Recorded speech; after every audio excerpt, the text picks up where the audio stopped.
Pittsburgh, the Steelers have released six-time Pro Bowl guard David DeCastro. Pittsburgh will now have one returning starter on their offensive line from last year, which will be tasked with protecting a now 39-year-old Ben Roethlisberger, who last year was actually pressured the least of any quarterback in the NFL, only 16%. But that really doesn't tell the entire story because he just got rid of the ball so fast. He only held on to it for an average of 2.3 seconds, which was the quickest release of any quarterback in the NFL. And so, Bart Scott, it feels to me like we sit here almost every single day and try and figure out all the ways the Steelers are doomed. And Mike Tomlin has worked a lot of miracles to keep from having a losing season. Is there any way he can do it this year? It's going to be tough, Greeny, because this is one of the only organizations that thought that they can go get a running back in the first round because they needed to establish the running game to try and protect their older, aging quarterback. That becomes a lot harder without DeCastro. What do you make of this? What was the reaction you heard yesterday, Jeff, about the Steelers and this move, which seemed to take a lot of people by surprise?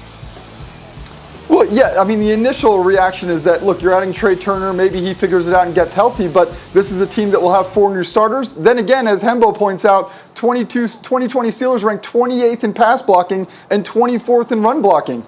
Maybe they do need a new offensive line. So four new starters, we'll find out.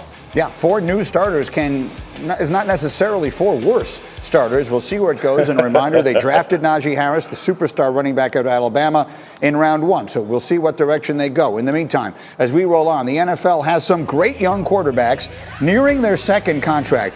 Who...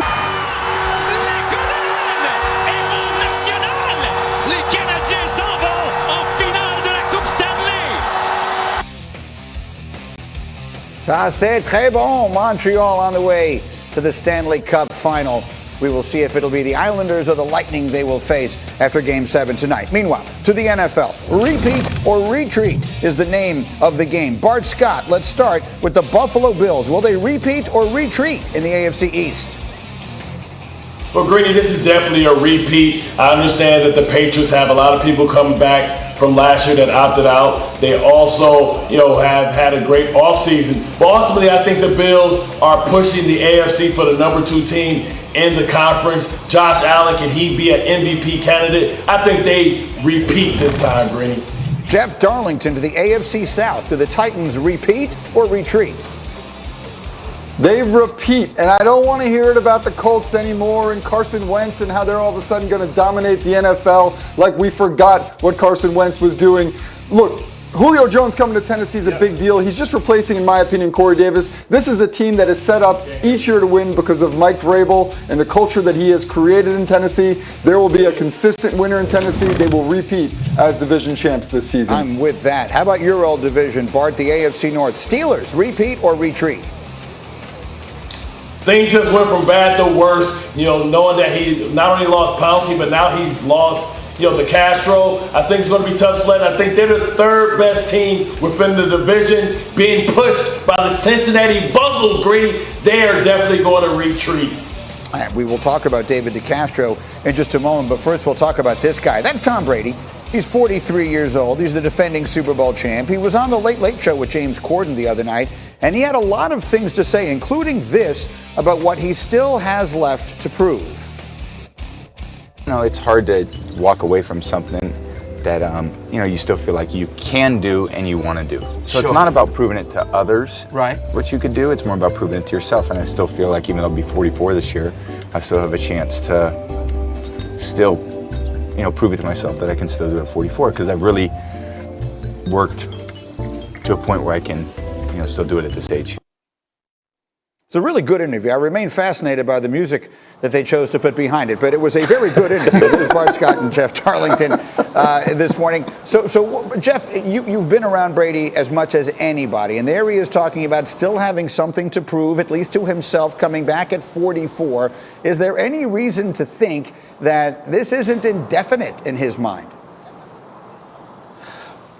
Absolutely. This is not. I remember having a conversation last year with some people close to him talking about how Tom at that point, mid-season last year, was already talking about how not only can I play next year, I can absolutely play the year after that. And when he talks about that, when he talks about the 2022 season, it's not like he's saying, yeah, I'll go this year and then that will be my last one. It is fascinating in many regards that he is willing to go that far. The question in my mind actually is not even about whether he can physically do it, which continues to prove everybody wrong on whether he eventually will go up against time. The question in my mind is just personally, like his life state. Like, this is a guy who now hangs out with billionaires and looks at property books to see where he should invest next. This is not a guy just hanging out with his teammates anymore. At some point, will he lose the interest in the football side of it? So far, he has not. So, Bart, if the body doesn't betray you and the game is set up so at this point for quarterbacks to be protected and the rest of that, what is it that ends it? What is it that makes Tom decide it's finished? Well, I think Giselle ultimately tells him it's time to come home and get in the kid pickup line and start helping out at the house. But it's one of those things. It's funny how we transitioned from Tom versus time to pretty much Tom versus himself. Because I think he's trying to, remove all doubt, Greeny, that he's not just the best football player of all time, but arguably one of the best athletes. So he wants to be put in the same regard as Wayne Gretzky, Muhammad Ali, Babe Ruth. He wants to be on a Mount Rushmore, I believe, of great athletes of all time. And it's funny how we laughed at the point maybe 5 years ago when he said he wanted to play to the age of 45. And now we look up and he's 1 year from that. Come August 3rd, he's going to be 44 years old, and he's going to prove himself right. Great players are always willing to go the extra length to prove themselves right when they put, actions to words. Absolutely. And look, as far as that Mount Rushmore in the history of American athletes, if he's not already on it, he's got to be awfully close. And Jeff, let's button it with just this interesting thought you had as far as where he has his life set up. What were you telling us about his schedule when his team has home games? Yeah, well, it's interesting. First of all, like he'll tell his friends, like, "Hey, a 1 o'clock game in Tampa means I'm in the pool in my backyard by 4:30 p.m." Like, he loves the lifestyle that he ultimately chose and found in Tampa, and that was part of it. Like, yes, he was pursuing more Super Bowls when he left New England. Yes, he loved the idea of adding to his legacy, but he also felt like he wanted a new challenge, a fun challenge in a new fun place, and he feels like he found that. He is living his best life while also still succeeding on the field. So, look, he's got a beautiful boat, a beautiful pool. He's enjoying life at this point while also piling up Lombardis. It's fascinating, and quite honestly, I don't personally want to see it end anytime soon. He has generally set himself up. Go ahead, Bart. Final thought. No, in that regard, you and Tom have a lot in common, Greeny. Now that you've come down to New York, and after you get off the show, after your lovely radio show, you get the cruise down in Seaport and people watch.